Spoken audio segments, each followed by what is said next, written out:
幣圈最近勁多好消息啊！你哋有冇跟到呢？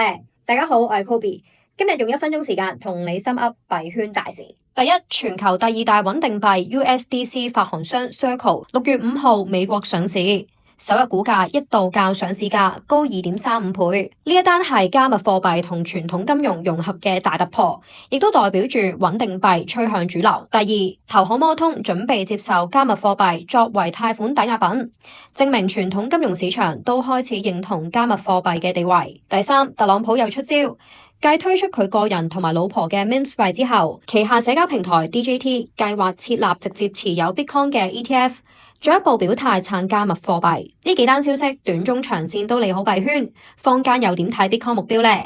渣打話年底有機會見20萬美元，木頭姐更加誇張，話2030年有機會見240萬美元。你哋又有冇留意幣圈消息呢？